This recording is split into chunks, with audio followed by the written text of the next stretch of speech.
So I just ended with, if you forget to take your medication at night, what do you do? Should you take it in the morning again right when you remember, or should you skip it altogether, take a double dose the next night? This is a question that's great for pharmacists. They'll know the answers to this. A lot of things are online as well, talking about what should I do if I skip a dosage. But it's really difficult because each medication is going to differentiate. A lot of times you take them at night because they do make you tired, so you're not going to want to take it the next morning.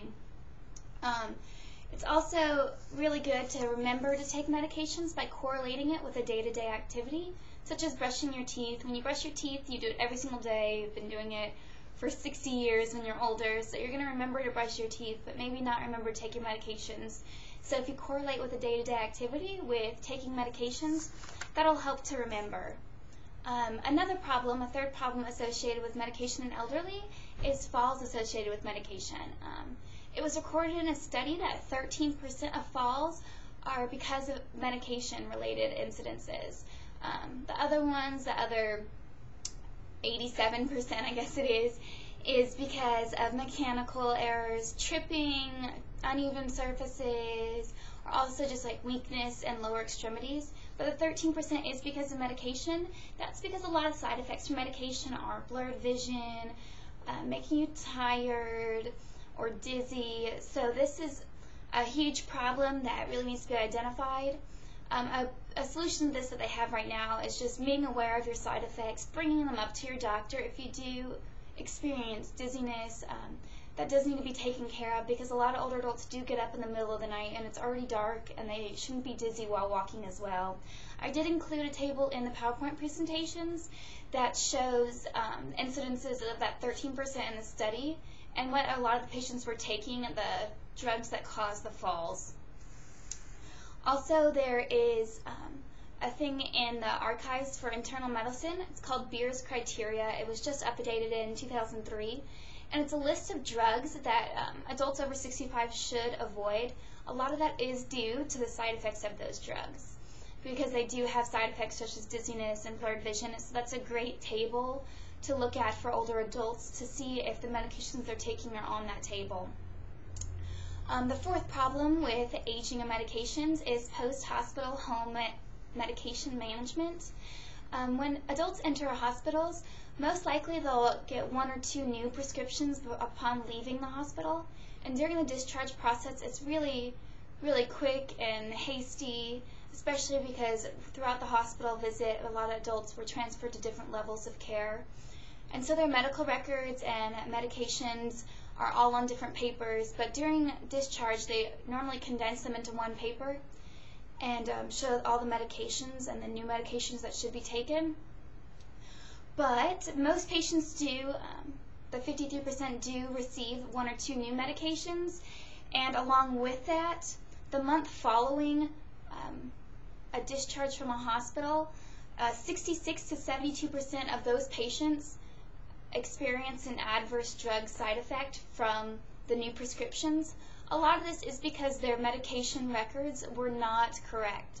They were incomplete, meaning not all their medications were listed on them. So some adults stopped taking the medications that were not listed, or they were illegible and the older adult couldn't even read what they were saying, or there was so much medical jargon that they couldn't understand their medical discharge form.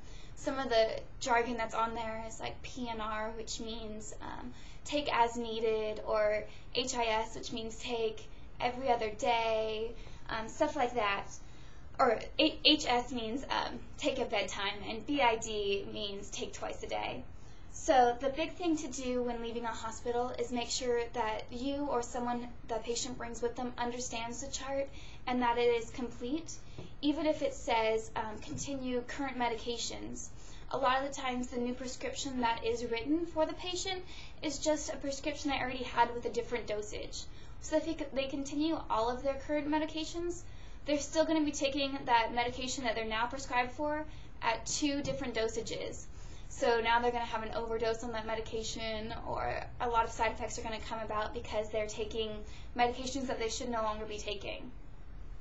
So a big solution is just the hospitals need to slow down with the discharge process. The last topic I'm going to talk about is drug-to-drug interactions. This is very severe. The more and more drugs that older adults are taking, pharmaceutical companies are putting out 80 new medications a year, and a lot of older adults are picking up on those, and so the interactions increase with every drug added to the combination of drugs already taken. There was a study done with older adults with diabetes, because they are a group that have a lot of medications and a lot of potential for drug-to-drug interactions. And the study resulted in 38.8% of the study group had a potential for a severe drug-to-drug interaction, and almost all of the patients had the possibility of a moderate drug-to-drug interaction. So severe drug-to-drug interactions, the most common ones are diuretics with non-steroid anti-inflammatories, which is what most people had, or diuretics with digoxin, which is another commonly prescribed drug. 18% of the patients had those types of interactions.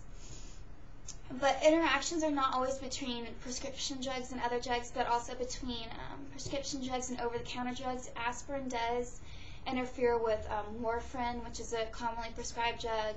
And so definitely when going to the doctor, don't just tell them about your prescription drugs that you're taking, but also about over-the-counter drugs that are being taken. I did include in the PowerPoint presentation a list of common drug-to-drug interactions that older people do take. This really, the main reason, the main way to solve this problem is that in pharmacies, the patient should go to the same pharmacy, because pharmacists have software programs on their computers that can detect these drug-to-drug interactions. Not all of them, but a majority of them can be detected by this software.